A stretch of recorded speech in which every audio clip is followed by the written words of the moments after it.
Hey everyone, welcome to Authenticity Loading. This is your host, Austin Canfield. We're a new podcast that's all about original stories from Northern California and beyond. I'm here in Richmond, California today with Jazmine Kamleshan. Jazmine, how are you doing today? I'm doing good. How are you? I'm doing well, thanks, here in wonderful sunny Richmond, California. Oh my gosh, I love the weather out here. I felt it. I felt the good breeze as soon as I came through. I said, okay, I'm in Richmond now. Yeah, I know, I was kind of worried this morning. It was the fog was coming in and I wasn't sure what kind of day it would be like, but it's clearing up. It's great. Yes, one thing about the Bay, the fog's gonna come in, and then once it rolls out, the sun either shines or it's gonna rain. I've heard they actually have a nickname for the fog in the Bay Area called Carl. Have you ever heard of that? Carl? Yeah. You know what? I did see that on TikTok. Yeah. I did see that on TikTok. I'm like, I never really heard of it myself, but I think it's so funny. Right? It happens so often, there's a name for it. Well, thanks so much for joining me here today. To start, what would you say is your favorite thing about Northern California? My favorite thing to do here is go next to the water. So I feel like that's one advantage of being in the Bay is just you can always go near the water. Mm-hmm. And I traveled like a couple places, and I feel like nothing is like the Bay just because of the water. Like it's right there. You can see the whole city from wherever you're at. You know what I mean? If you're up high or if you're down low, if you're by the water, you'll be able to see the city. And I just find myself by the water, and I feel like that's one of the traits about the Bay that always sticks with me wherever I go. It's like, is there a lake here somewhere? You know what I mean? Like I just need a little taste of the water before I start missing it. So I feel like that's one thing that's always stick with me is I love the Bay because of the water. Yeah, I love the beach area down in like Alameda where you can go and you see the city over there, San Francisco, and there's like the shops there and everything. It's just such a cool place. It's so cute, yes. And I love how all the beach areas, like, well, they do get shut down like if it's too late, but mostly everybody's just doing their thing. They're free. The families are there, you know. So it's like when the beach get really crowded in the Bay, I feel like it's one of the things that you look around, you're like, damn, we're like a beach community a little bit. Yeah, pretty much, yeah. It's like, what are you doing in the summer? We're going to the beach, like, you know, and it's traffic and all the parking lots are filled up and people just find their way. And I've been to SoCal where the beaches are like everywhere too, but people are not so hyped about it. They're just like, we're going to the beach. It's warm out here, you know, but over here it's like the beaches are like the community too. It makes the community. Yeah. Do you have memories growing up and going to the beach? Yes, I do. So some of the beaches that I remember as in the childhood was Santa Cruz. Yeah. I definitely remember going to Santa Cruz, and I went to San Francisco a couple times, but mostly hanging out. Like as a teenager, I was going to like San Francisco and Alameda Beach, but childhood, I remember taking that drive through the mountains, and it's making me car sick still till this day. And my grandpa even had a limo once, and he did limousine service, so he took us to Santa Cruz in the freaking limo, and he thought it was so cool for us, and we're in the back like sick, and then it was time to ride the roller coasters, and I'm like, I don't know if I can do this. I already had a roller coaster coming in. Yes, I'm like, oh my gosh. So I definitely remember that when I was a child too. It's just always trying to hit up Santa Cruz. So it's kind of fun because people now, they go to Santa Cruz, but it was nothing like how it was before, you know? Like we would see the commercials, we're hyped up about it, can't wait till Santa Cruz comes. So I feel like that's one of the childhood beaches that I really remember. How would you say that Santa Cruz is different now from when you were a kid? I feel like it wasn't, not that it was a secret kind of thing, but I feel like it wasn't as crowded before. Yeah. They're like, now it's like Great America, you know? It's just like long lines, and it wasn't as crowded. It was a little crowded, but not now where it's like you spend half the day just in line, and then you have no choice but to sit at the beach, and then it's nighttime, then you have to be in traffic and get out. Yeah. The last time I went to Santa Cruz, I actually had to go to a hotel because it was so much. It was like 2 hours to get back home, and I'm like, it took me like 45 minutes to an hour to get here. Yeah. Like, and everybody's just leaving and taking that one-way road back. So I was like, you know, it's too late. I'm just gonna get a room. This is too dark for me. You know, I can't even see any potholes or anything. So I just got a room there because I'm like, this is ridiculous. That's one thing about the Bay is there's a lot of traffic. Yeah, for sure. I was thinking about that when I was, you know, thinking about you and, you know, our today's So I was very excited about it. I'm like, the Bay has so much traffic. I don't even know if that's like a good thing or a bad thing, but everything else is like, oh, so amazing. San Francisco, so beautiful. And oh my God, the traffic, it is so bad. Yeah. It's pretty bad. What part of the Bay Area would you consider like your hometown? Hayward. Hayward? Yeah. So for someone who's not like from the Bay Area, how would you describe Hayward? I feel like Hayward is quiet and it's mixed. Like there's lots of cultures. Every other store is like maybe a different culture or different, ethnicities, food, restaurant, or little mom and pop stores or grocery stores. There's a lot of that here in Hayward. So I feel like, here in Richmond too, I'm sorry, but it is in Hayward as well. Yeah. So that's why I just thought it's everywhere, really. Yeah. But the most important thing I love about Hayward is that my family, when they got here, they stayed there and they never left. I mean, they got here, they moved around a little bit, but once they settled in Hayward, they stayed there. So we all almost went to the same elementary school, high school, middle school.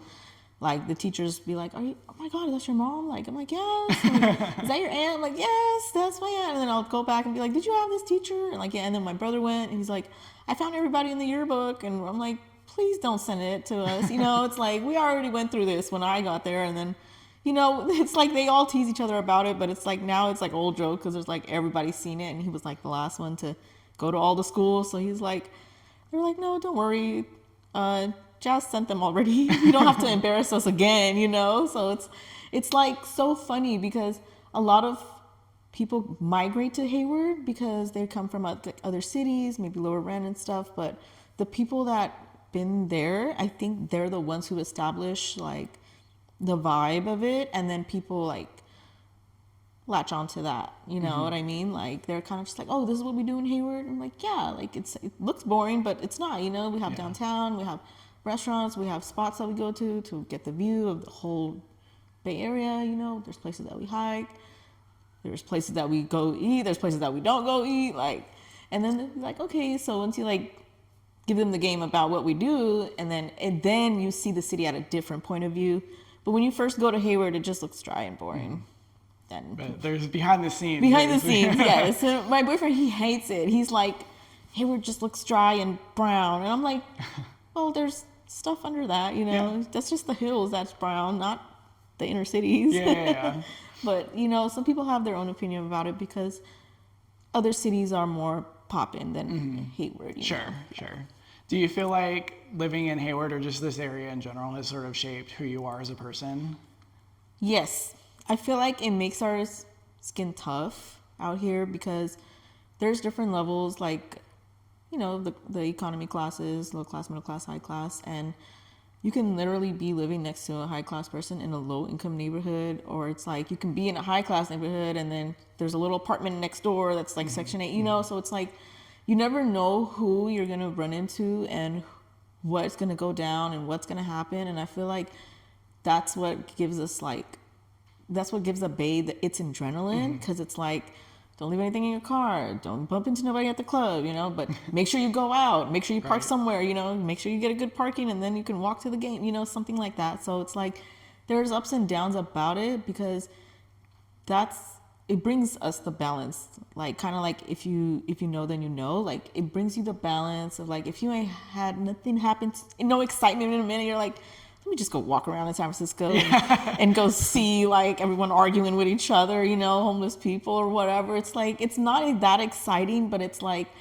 that's kind of like what you see and like, you're creatures of your habit a little bit. So it's like good creatures in a way, but you see the bad creatures and you're like, I would never do that. But if I'm in that position, I might have to do that, Yeah, it's always a reality check. I feel like just walking around and you're like, just one decision or one happening in life could put you in a totally different place. Yes. And it's very like, it's almost hard, because some people today, like today, I just found out that getting on your nerves doesn't mean getting mad. Yeah. I'm freaking 29. I shouldn't do, and I like kind of broke it down. Like, I always thought that because don't get on anybody's nerves out here, you know? And then they were like, no, like, that just means you're upset for a little bit. Like, that's not all the way there. I'm like, oh, oh, I thought it meant crash out, like, and then they're like, no, maybe you thought that way because that's what people do out here. I'm like, oh yeah, you're right. Like, over here, you don't want to get on anybody's nerves too much, you don't want to be saying the wrong thing or doing the wrong thing. And then you expect that back too. So it's like, I think it's kind of funny how now people just wear their AirPods and just walk around and stuff. 'Cause it's like, before you just walk around and, okay, I'm not going to talk to anybody, like I don't hate anybody. If anybody looks at me, I'm just going to do a little smile. Now they're just like, that's it, It's like, wow, that's really different. That's really kind of cold now, but it's still more like, don't mess with me. Like, I got my AirPods in. I'm not talking to anybody. You don't talk to me. Don't mess with me. But we still have a nice thing. Like, if you take it out and then you can start talking to them, I'm like, oh, okay, so we're still nice here a little bit, but it makes you tough. Yeah. When somebody asks who you are, what kind of, or what parts of your life, I guess, do you mention first? Here. Yeah. I'm just like, well, I'm from the Bay. And then, and then they kind of start asking me questions like, what does that mean to you? I'm just like, well, it means that I grew up around a lot of different cultures. So I may know your culture. I may not know your culture. I may have heard of it. I know how to, conform to my environment. I can sit in professional settings. I can be in the streets. I can be, and I feel like that's one of the things that make all of our personalities diverse. And it's like another level unlocked once you start being able to sit in better places than where you came from, but you can still go back to where you came from and go home and still, you probably live in like East Oakland, but work in San Francisco in the Salesforce Tower, So it's like, you still have to learn how to conform to your environment. And it's one of the things that's kind of like, I don't know, it shapes you. Yeah. Yeah. If you could picture like the best Saturday ever in the Bay Area, what would that look like for you? I've had a couple. So I can just think back to like what that would add up with is a Saturday. You start off with breakfast for sure, because there's a bunch of good spots that are like either viral or low key. Only a couple people know about them. And then once that happens, then you probably want to glam up a little, but not like super glam, but like, just change from the breakfast to more like maybe a warmer outfit. And then definitely go out to one of the bigger cities, I would say. If you want to have a good Saturday, I would go to I would see myself in San Francisco or Oakland or even Alameda. Maybe, farther out, like El Cerrito or somewhere like that, somewhere where they have like a pier type of area or pier type of restaurant. Or definitely one of my favorite spots to go to is like the marina in San Leandro. So anything that's by the water, you go there in the daytime and you kind of like get your buzz on there, or just mingle and have everybody meet up with you there. And then obviously you pretty much just stay outside until somebody thinks of something to do, which can consider like either going to the movies or going to the local bar, and one of those things. And then usually you're just outside again. So I feel like being literally outside and with your family or friends, that's what makes like a good Saturday. Yeah. And then you go out a little bit. You can go like to one of those inner cities, and then once you go back home, you're still outside, Yeah. And then you finally get tired, like, all right, dude, I think we're outside for long enough now. And then it's like 11:30. It's time to wrap it up.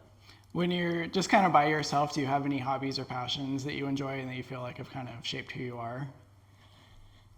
Yes, and more recently, I tried to change some of those habits because I didn't like them. Sure. I didn't like I was always outside, because that was fun to me. Like, what are you gonna do on Saturday? Well, I'm gonna go outside with my friends, or we're just gonna, go to the park or go somewhere by the water or something like that. But I've started to change the habits of trying to get stuff that like is good for us. Maybe we see more things. So like, I like to read and journal and manifest and take walks on my own, like not with other people, so I can be at my own pace. I can go and walk over to like a plant or something.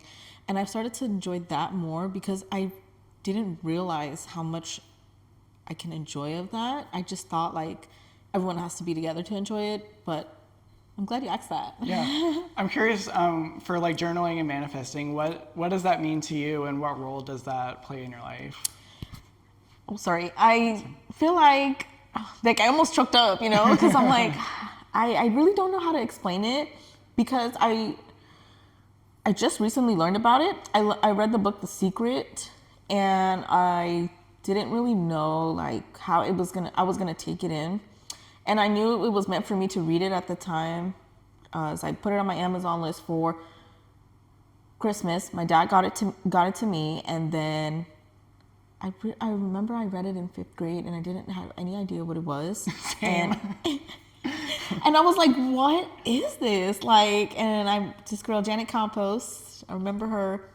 She was like, you can borrow my book and read it. It's really cool. And it looks so cool. It looked like a treasure book. And I didn't understand anything. When I read it for the second time and I got it for the second time, I knew all of that. Mm-hmm. I was blindly still living myself as a version of reading after reading that. It did awaken me a little bit when I was younger. I didn't even know until I read it the second time. And I was like, okay, I'm going to start practicing. So when I started practicing and I started like taking it with me and to like wherever work or whatever, random people would be like, you know that book? And I'll be like, yeah. They were like, you like it? I'm like, yeah. Do you know what's up with that? I'm like, yes. And they're like, it works. I'm like, okay. And then I thought people would just be like, oh, that's a good book. No, they're asking me those 1 or 2 questions before they tell me that's a good book. Because they want to make sure that, like if I tell you that's a good book, are you reading it the good way or the bad way? And I noticed every person, like at least 5 people, I swear, asked me maybe one of those 3 questions that I said and were like, oh, okay, that's a good book. I'm like, that's a sign. That means it really works if they're asking me that way and they're not just complimenting me regular. And I read it, and then I started to do some of it, and I can see like random stuff was happening or things would align. Then I would fall off. Then I would read it again. And then one day I just sat down and I'm like, okay, I'm gonna really be about it. I'm gonna really do this. I'm gonna focus. There's like freaking millionaires out here. I can do it. I need help. I pulled myself out of depression through journaling, and I asked myself questions, and I was supposed to ask myself, what did I learn today? Every day so far, random questions been popping up on my newsfeed, like random stuff, and like podcasts, stuff that I listen to, and they're like, ask yourself today, or like people post stuff, and I'm just like, I haven't had to ask myself, what have I learned today? Because I have other questions replacing that since November. I've not have to make my own question. Things have been popping up to me on my phone, like people speaking about manifesting, speaking about journaling, and they'll be like, I asked myself this, you should ask yourself that too. Like, and they're just like lecturing, and then there's a question somewhere there. I'm just like, okay, I'm gonna write that down, And that has really opened me up to like really believe in it more. Now I see like angel numbers all the time. I'm just like, what's going on? Like, I start foreshadowing events. It's so weird, and it makes me like tight in my stomach. Like I almost choked up at first. Now I'm tightening in my stomach because it's so true, and it feels so like energetic and weird, and it's making me like want to change for like myself, and it's making me like my mouth watery. Like it's so juicy, like once you start really getting into it, it's so juicy, it's so good for you. Like it's so like, if you miss the chance to understand it, you're not going to get it. You have to have an open mind, open imagination. Like you got to play, it's like, if you're not really in that mode to like really mess around like that and sit there and be like, okay, let me journal. And, it does seem like BS to some people, and I don't mind that, but I tell that to people. I'm just like, you need to think positive. You need to do this. You need to do that. And I'm just like, they don't get it, you know, and some people don't get it and some people do. And my whole algorithm is like people who talk good things and say good things. And I'm like, okay, so they get it. That's why I don't see normal stuff on my feed. And if I want to, I'll type it up. Like if I want to see whatever's in hype right now. But if not, I'm just like, okay, I built this algorithm on my phone and in my timeline right now too. So, and then I started learning about quantum jumping. I'm like, okay, this is real. Like, Yeah. I think this is real. I'm going to do it. My stepmom, she thinks she freaking jumped timelines from a car accident. And I'm just like, I'd be calling her sometimes and I'm like, I'm so freaking pissed right now. Like, what does this mean? And she's just like, it means you have another path. You're going to do something good. I'm like, okay, thanks. You know, Yeah. like, I'll call you back. Like, It's funny that you bring that up, like reading it when you were younger and not really getting it, and I feel like I can relate to that because my dad, he didn't give me the book, but he showed me the movie when I was about the same age, and I was like, I don't get it. They spent an hour talking about like this mysterious secret, and they didn't even say what it was, and I feel like thinking back, maybe it's because when you're younger, you kind of have this attitude about life where it's like, well, if you want something, go get it. What's the big deal? And then, you know, as we get older, maybe our expectations change a little bit, or, you know, we get put in our place or things like that. And so we kind of have this habit of like telling ourselves like, oh, maybe I want something, but, you know, this is in my way, or I can't afford this, or I can't do that. And I think it's good to take that messaging and revisit it. And like, even with this podcast, like I don't want to say it's like manifesting or anything necessarily, but just like putting your mind to something and having an idea of like what it would look like doing the interior design, you know, and like I want the set to look this way, and before you know it, like we're here talking, and this is how it happens. That's so beautiful. Like, I love that. That's so inspiring that you would just, you know, ask me, and now we're talking about it. Like, I just love it. It's beautiful. And you've given out good energy since I met you, you know, so it's like, oh yeah, we're gonna click off the bat. Awesome. So I didn't know that you read this, like you had the secret experience, you know, and I also was thinking, what the hell is the secret? Like, this big treasure book, what is it so juicy? And I thought about it at the time. I'm like, maybe the secret's myself. Close the book, gave it back. Yeah, It's been myself though. It's Yeah. always you. It's never a secret code. Like, it can be written there. All those quotes are good. All those people that they talk about are good. On all those websites, I checked them all. They're verified. They're still up and running. So it's like they provide the information for you because those people have the secret. But the secret is because they made them like transform themselves, or whatever you want to call it, you know. So it's hard to journal every night though. I just wanted to say that out loud.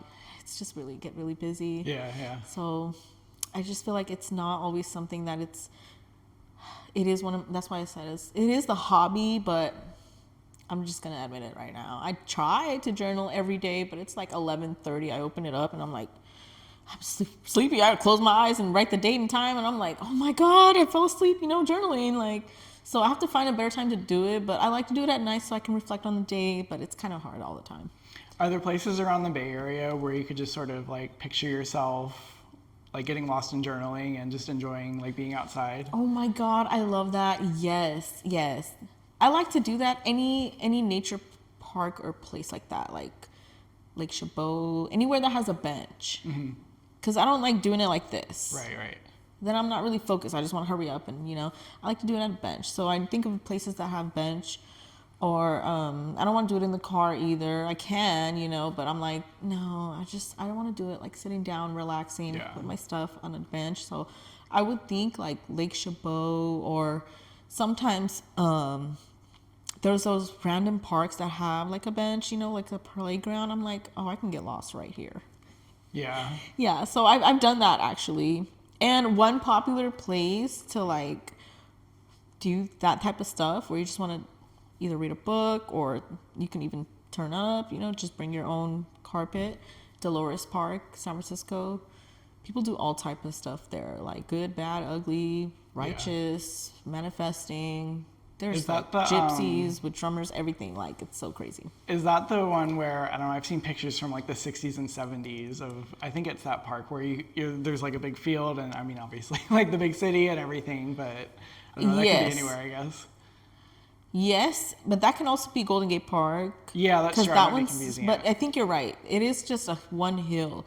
Golden Gate Park is like a good field, so it can be both, because they were both really, like, that's what everybody was trying to keep it up of what's going on was in the 60s and 70s. They're trying to keep that up, but it's like, we can't do all that, you know. They really were free willed then, you know. Maybe they were even spending a night at those parks, but now it's just like we just go there for a couple hours, and people who, you know, I've seen people just journaling there and just listen to their music sitting down. I'm like, people are really getting lost here. Like, usually I get lost for like 30 minutes. I'm like, oh, I gotta go back to life, you know? Like, Yeah. I gotta get out of here, you know? But people spend their whole day there, and I'm just like, wow, that's pretty cool.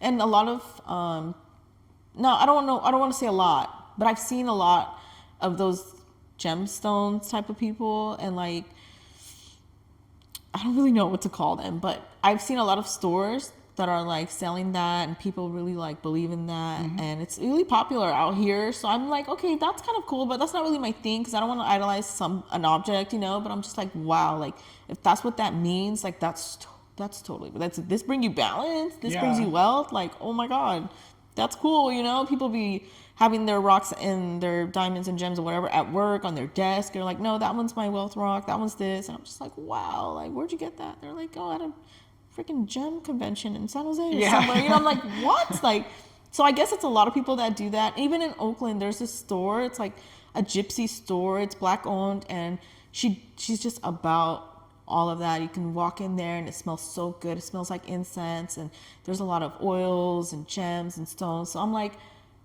oh my god, this is so like freeing and beautiful that people use nature like that to like make gems and stones and rocks, and put the abundance of whatever they believe in those things. And next thing you know, people are buying it because they want to feel that way. So I think it's pretty cool, and I've noticed that about the Bay. Like, there's a lot of those type of people. Yeah, for sure. Like free spirit. Yeah, free spirit, and believe, like, they have gems and all these things, and they wear all the rings with all the colors, and they're like, this means that, this means that, this. I'm like, oh my god, you're so cool, you know? Yeah. So are there places around the Bay Area where you go and you're like, this kind of reminds me of like when I was younger, like a past stage of your life?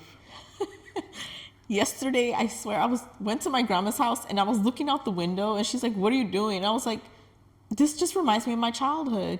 Just being where I grew up, looking at, you know, either the fire station or just the hills, how they've changed over time. Like, that all sends me back a little bit.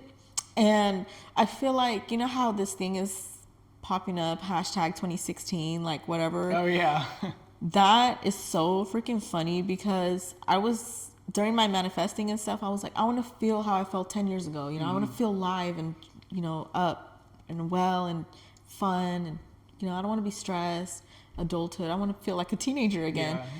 And the whole 2016, everything has been reminding me of my childhood lately, like the filters, the posts. So when I was looking out the window yesterday, I was looking at it in a different way, because lately I've been seeing that. Like, I was just on my phone and looked out the window, and I was like, wow, like the childhood, it's still here, but I'm the one who's old, you know? But it's like everything is still here. The school is there, everything's still there.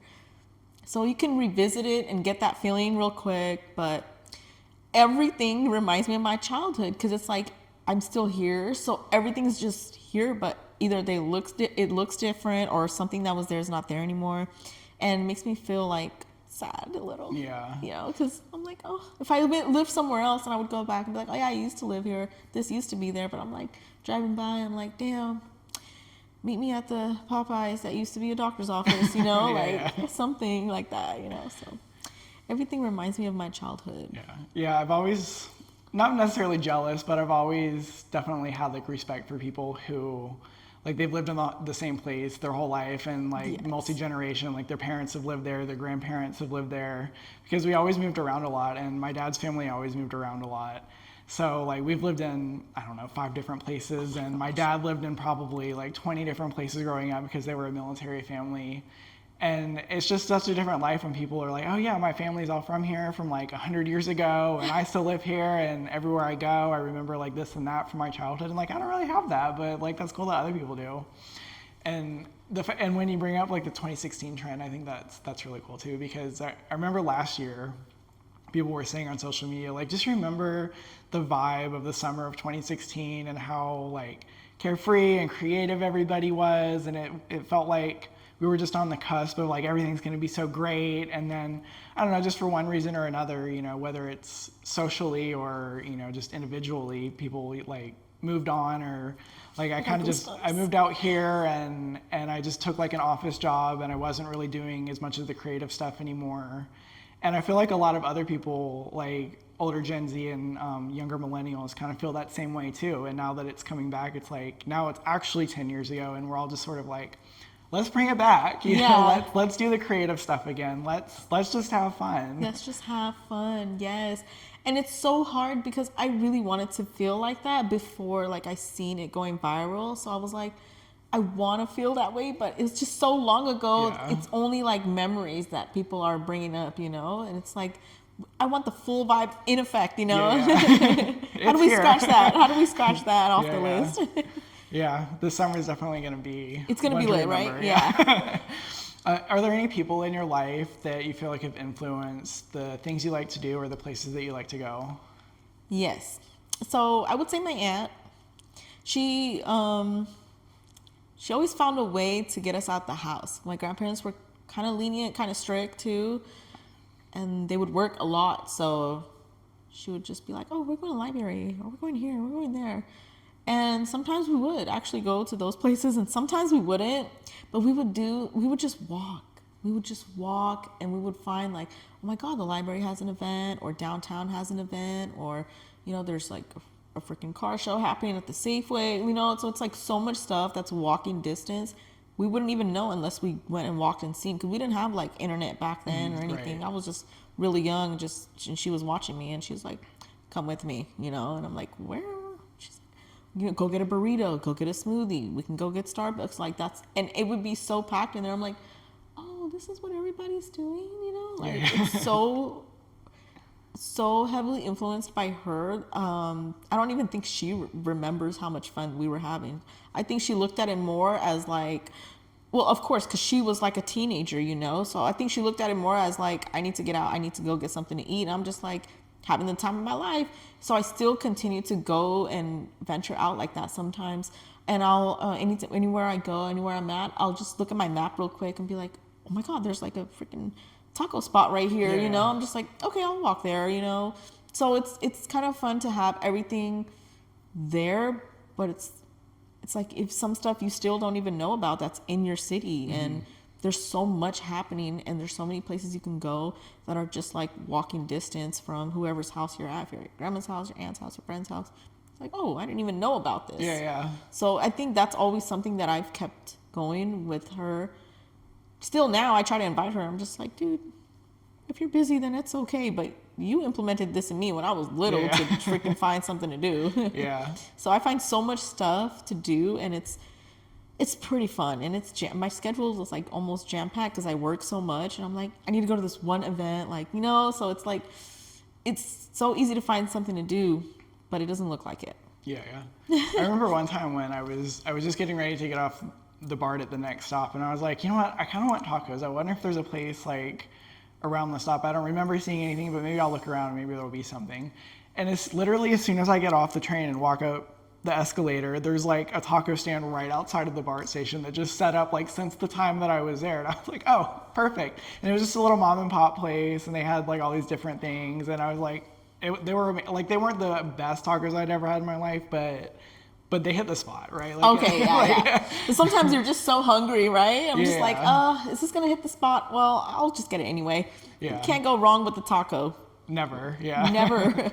Maybe a burrito, but a taco is simple, you know? I don't remember what the show was that I was watching last night, but it was some like food tour show.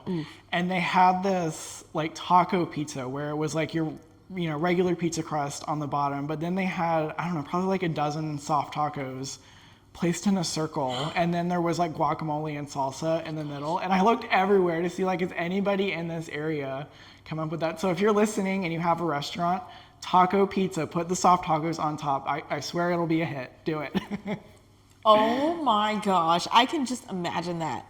Yeah. Oh my gosh. I think there's a brunch place that does that. Okay. I'm going to try to find that spot. I'm going to try to find that spot because I have to take my brother there because he wants to eat it. He wants to eat that. I forgot about that. I forgot about that. Yeah. I didn't even know about it until like I saw it on that random show, and I'm like, that's such a good idea. I've never heard of that. I've been trying out so many new food spots lately. I told my boyfriend, I said, any old food spots, our list is so long, just forget about it. Any spots that you think they're going to close down soon, let me know because we'll go there. But otherwise, forget about your old spots. There's so many new spots and so many different cultures of foods now. Like, I don't even know. We don't even have enough money to eat out every day. So I'm just like, once a week that I do it, we're going to go somewhere new. If he really wants something, he can go get something else. It's amazing how different of an experience that is. From, Like, I grew up in kind of a small town, and like we had already eaten at all the restaurants, and anytime a new restaurant would open, there would be like a line out the door, and everybody would be talking about how they couldn't wait for like a month before it opened. And now out here, it's just the opposite. Like, there's so many restaurants, and it's almost overwhelming. Like, you could never try them all, because by the time you tried all of them, they're, sad to say, but a lot of them have probably closed, and now there's all these other ones to try. Yes. But my butt was, not a lot of people are willing to give up the old spots to keep trying the new spots. Yeah. And I feel like that's one thing that good for people who want to try the new spots, because it's not that popping yet. Let somebody post it up a little bit, and then it gets a little busy. But you have to be willing to try all the flavors that are there. Whether it's spicy, sweet, or whatever culture. There's so much good food around. It's like it's hard to hit up everyone. Yeah, and so many people, I feel like, they just put themselves in their comfort zone of like going to chains. Yes. Like, they just go to Applebee's all the time or Outback, and it's like not to throw shade on them. Like, they do have some good stuff sometimes, but like I just feel like the mom and pops are where it's at. Yes. You get so much more variety. Yes, I just seen a mom and pop. I don't even know what it's called, but it's like a counter, little diner in San Francisco. And they said like there's like only 3 people working, and I just love that. There's so many of those type of, it is mom and pop, but those type of situations where there's literally mom and pop and maybe a cook working there, and that's it. And then you see there's like a young girl, and be like, is this your parent? Like, yeah, that's my dad, mom and dad, and I'm just helping them. I'm the waiter, I'll help you sit, take a seat, I'll give you some coffee. I just feel like that's so loving, like that's when the food literally has love in it. Yeah. Totally. It's so funny, like how that is, because I didn't notice that in other places I've been. Like, it feels like it is, but no, this doesn't feel the same. Yeah. Just feel like they're trying to get you in and out. Basically. Yeah. Sometimes. How would you describe the vibe in general, I guess, of the Bay Area to someone who's never even been to California before? The vibe here is fast. I feel like it's fast. And even if you're home, it moves fast. So you have to be able to be open to do stuff, because your day will go pretty quick. And there's so much to see and eat and discover. But if you've never been here before, I would definitely, make time for the whole day. Mm-hmm. Don't let the day go to waste, because it starts literally at the sunrise. Mm-hmm. You got to be able to catch the sunrise and a sunset. That's one of our things we do out here, is catch those. And in between that, you better be having some good breakfast, lunch, and dinner. And definitely catch another view in the midday. And go see some art. Yeah. So those are so many like different things you can do in a day. But if you want to have a good time and you're not from California, you should do just how I said it. I'm an itinerary person. I just made you an itinerary. You know what I mean? Like breakfast, lunch, dinner with the sunrise, sunset. And then you can even go get some dessert, add cream. You know what I mean? Like, there's so much to do and so much to see. You have to spend the whole day, and you have to go out too. But not if you have kids or you're not 21. That's the way it's done, because you'll still have fun and you can still drink at the restaurants. Yeah. If you want to go out, you can. But I would feel like that's the best way to get the whole breadth of the Bay in.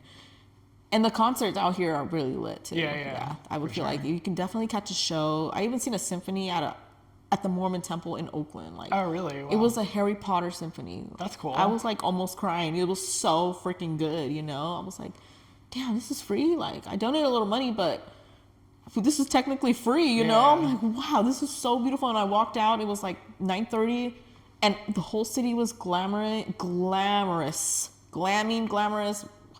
It was like breathtaking right now, just to think back to that. Like, it looks so good. Like, I haven't been to Oakland that late in a while, so I'm like, I forgot how it kind of looks up from the up top, because Oakland's kind of flatter than San Francisco. True, yeah. So I was like, wow, this is gorgeous. Are there cities or neighborhoods around the Bay Area where you go and you feel like, wow, this area was just made like for me or someone like me? I would say for myself, I love all of the areas. And for people that I'm with, they have those areas that I'm just like, wow, I see now why you feel this way, because you have this liquor store that you go to, you have the pizza spot that you go to, and then you might have the store that you walk through when you get your outfit for the day in there, you know. So I would feel like and some people have brunch in the same spot every day. So I'm like, I mean, not every day, but every week. And I'm like, okay, so this is a spot for some people, and this is people do, but I'm like everywhere. So I'm like, I need to go San Jose today and San Francisco tomorrow and Oakland tomorrow, and I'm going to Richmond on Sunday, you know? So it's like, oh my God, there's so many things I like. I feel like there's not one pinpoint for me. Yeah, that's fair. Do you have any personality traits that I guess kind of help you determine the kinds of places you like to go or that you gravitate toward? Oh my gosh. It's messed up because I want to say yes, but I try to do everything. Yeah. And because I want to see it all. So I try to do everything, and I'll, adapt myself to wherever I'm going. And I like to, go to museums, and I like to go to car shows, and I like to go to A through Z. Like, I just said I went to the Harry Potter Symphony. Yeah. Like, it's so weird. I like to do everything, and there's so much, that you need to do here. So it's never like one place for me, and it kind of sucks, but I would say my own city is definitely one of the comforts. Yeah. That makes me, because I'm like, you guys don't know what to do? I know what to do. Come on over. Yeah. And finally, can you think of a place where recently you went somewhere or did something where you just felt like that was kind of a perfect extension of yourself? Yes. I would say, I've said this a lot already, but I would say I went to the marina at the San Leandro Marina, and it just feels so calming. My grandpa used to take us out to eat at the restaurant right there, and every time I go there, I think of him, and I just think of like how my life was at that time when I was that age, when I first figured out what the marina was, and how I just evolved and still can see the same thing here. It's the airport is the view, the Oakland airport. So there's planes going in and out, and I feel like that's why everything replaced for me in a youthful way when I get there, because I think of when I was younger and I was looking at the planes, and I've been going there since forever. When I was little, all the way up to teenager, when I first got my car, I was like, you guys want to go to the marina, So I feel like the marina is an extension of me because I fakely grew up there. Even once my brother was born and my mom was taking a run there, and the stroller freaking flipped, and I was like 8 years old. I didn't know what to do, and I tried to lift him up, and it was so crazy. But I tell him that story, like, dude, I dropped you, at the marina. When we go there, I'm like, I dropped you right there in the stroller. And he's like, how old was I? He starts trying to backtrack. I had to tongue twist, sorry. Tries to backtrack, and it's just a lot of memories that we have. And I'm like, yeah. And also, we ate at that restaurant. Also, when I was 17, I seen people do donuts here. I had a birthday party, maybe like 10 times at the restaurant since I was like 18. I think I've been there every year. Like, I'm trying to think, and I'm like, oh yeah, so since I was 18, I've been going there for my birthdays, and maybe even when I was little too. But so far, I've been going there for like every birthday as well. Yeah, that's cool to have like a special place. Yeah, and it's just, and they set up the tables if you called them ahead of time, but it's definitely so weird how it's an extension of me. I didn't even think I was going to even think of that, because I was thinking, like, what can be an extension of me? But that's the first thing that came to my mind. Yeah, that's a good one. Jazmine, thank you so much for joining me today. Oh my gosh, thank you so much for having me. It felt so good to express myself. I'm glad. Yeah. If you enjoyed this episode, don't forget to like, subscribe, and enjoy Northern California.